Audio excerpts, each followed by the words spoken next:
holding on for dear life with the thumb. Cost him his grip at the finish in Philly. We'll start there. Then, how about them Cowboys? Are Dak and Dallas on upset alert against the Belichicks and New England this weekend?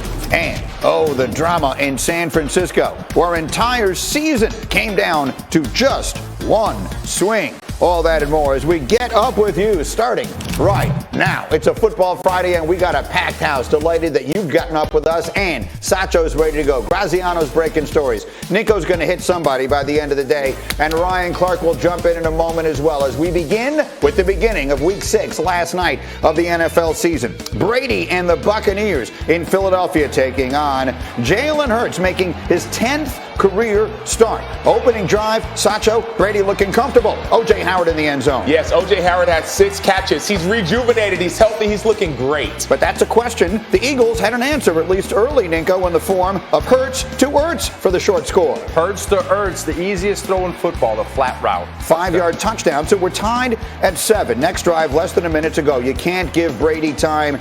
Watch him manufacture it here, Sacho, and Antonio Brown on the other end. Yes, looking young, looking spry. Thumb injury, no problem. He's going to make plays all day long. He couldn't look more comfortable, so it's 14-7 late in the first. Second quarter, Hurts didn't make a lot of mistakes last night, but Nico, maybe this was a throw he should have not made it. Yeah, he might have been listening to Bon Jovi living on a prayer on this one right here because threw that thing up, interception. You can't do that in a close game. Jamel Dean with the pick, and so the Bucs take over, and on the other end, you know who has been, as you take another look at the pick, you know who's been rejuvenated, Sacho? That is Leonard Fournette as he comes to Tampa, and he's become a huge part of this offense. Yeah, he has, and we all talk about Tom Brady and his offensive statistics, but this Bruce Arians team, they love to run the ball. 21-7 at the half, third quarter, more of the same, more of Fournette. He takes it in for his second touchdown of the game, so it's 28-7. The fans are not happy, but you know who is? Look at the big fella. Go, beat a bear, jig, jig, jig. I mean, earthquake happening right now with that. On the other side, though, 4th and 3.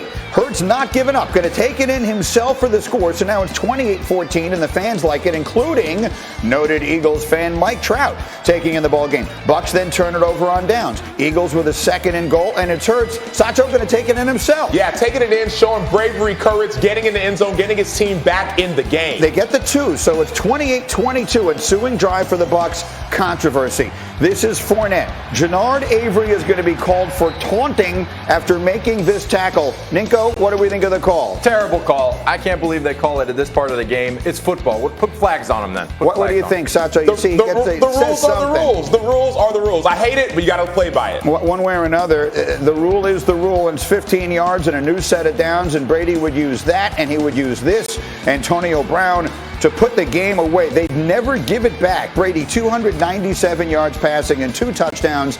And the Bucs do hold on for the win, 28-22. So they find a way, despite not looking crisp, kind of one of those Thursday nights. But it does feel like the beginning of the conversation is with that taunting call, because it goes a long way towards keeping the ball away from the Eagles at the end. Pick it up there. We know it's the rule, but is that the appropriate use of it? I mean, listen, it's football. You make a play, you get up. If I was a defensive coordinator, because after every first down, AB would get the ball, stand up, and do this, right? I'd say, safety, stand right in front of him, because he's going to walk right into you and then look at the ref and go, look, he just ran into me. So this right here in this part of the game, you can't throw that flag. I mean, come on. Like, he's just standing there. Fournette actually walks into him if you look at the clip. So I think it's a terrible call. So Dan Graziano, because you're always that guy. Yeah, make me be that guy. This is the role that I force you to play. Right. Explain to everybody why it is the appropriate call, regardless of how frustrated we all may be with it. Right. I don't think the NFL has done a great job of explaining this to the general public, right, or the former player analysts in this case, because this is generated from coaches, right? They don't want fights. They want to make sure that this stuff doesn't. I'm telling you what their reasoning is. We can yell at him when he's done. Defending it. Go ahead. I'm telling you what the reason is for the. Get in his face and get a penalty for it. If he turns around, then there's no penalty.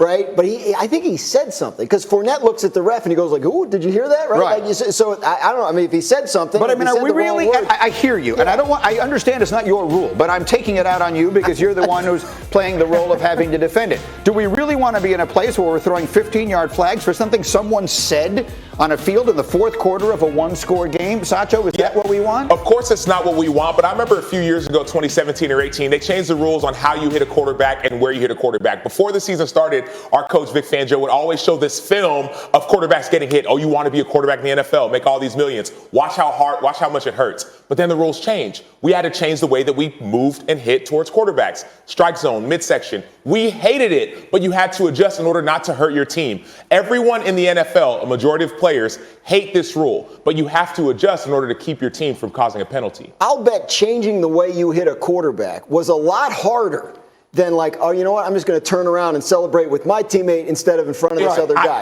It's different. It's different, especially from a defensive player's mindset. Because think about it. You're using your all, giving your all, full energy, full passion, joy, excitement to make a play. And then you want me to stop and turn around and hopefully I don't get in your face? No, like this is a great play. And you have to show a huge amount of restraint on a play like this. But whether you're on offense or on defense, it's not as easy as just turning around. Not only that, but there was an obvious reason to keep people from hitting the quarterback high or low. We don't want the quarterback injured. To me, the reason is not quite as obvious why you don't want the defender saying something to the ball carrier after he makes the tackle. What happened is they have a coaches subcommittee that makes suggestions to the league every year. And one of the points they hit last offseason was, we think this taunting rule that is on the books is not being enforced enough, and we are afraid it's going to lead to fights. So blame the coaches. No, that's I'm blaming grass. I move for the dissolution of that subcommittee. Do I have a second? Thank you. I got Ryan Clark in on the. Okay, we got RC ready to go this morning. He's angry RC, too. The taunt as a safety who never saw anything in his life he didn't want to hit. What do you think of the taunting call last night and in general?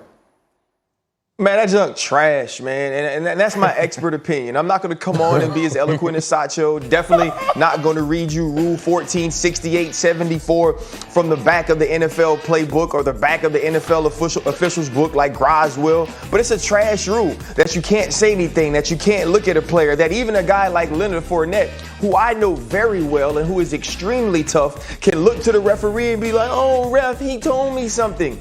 That's a rule that needs to be taken out of this game. You have dudes that not only worked their whole life to be at this point, but worked all week for an opportunity to make that play. And because they're excited and maybe stare at a guy or say something, we're going to throw a penalty that cost the team 15 yards, nobody's hurt. This is one of those things where you're trying to get fighting out of the game. How about you throw penalties on dudes that throw punches, or throw penalties and kick guys out of games when they throw punches? Talking to a dude isn't the reason people fight. The stupid dude that throws the punch is the reason people fight.